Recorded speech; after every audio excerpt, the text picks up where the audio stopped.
વેડ Variyav bridge પર અકસ્માતમાં યુવકનું મોત થતા સિંગણપોર પોલીસે આગળની કાર્યવાહી હાથ ધરી છે।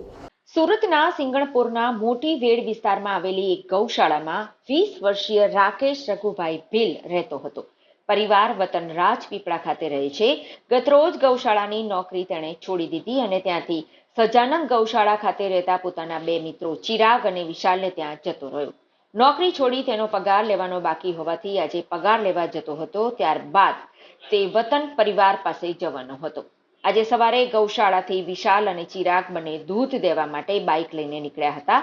વિશાલ સાથે રાકેશ પણ દૂધ દેવા માટે ગયો હતો। દૂધનું વિતરણ થઈ ગયા બાદ પરત ફરતા સમયે બાઇક રાકેશે ચલાવી લીધી હતી।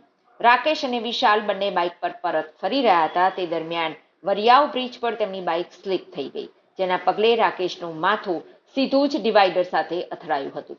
રાકેશે હેલ્મેટ પહેર્યું ન હતું, જેથી તેનું માથું ડિવાઈડર સાથે અથડાયા બાદ તેનું ઘટના સ્થળે જ મોત થયું હતું, જ્યારે તેની બાઇક પર પાછળ બેસેલા વિશાલને જરા પણ ઈજા થઈ ન હતી।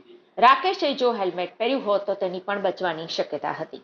અકસ્માત બાબતે જાણ થતાં સિંગણપોર પોલીસે ઘટના સ્થળે પહોંચીને વધુ તપાસ હાથ ધરી હતી। અત્રે ઉલ્લેખનીય છે કે જુવાન જોત દીકરાને ગુમાવતા પરિવારમાં શોકનો માહોલ છવાઈ ગયો હતો।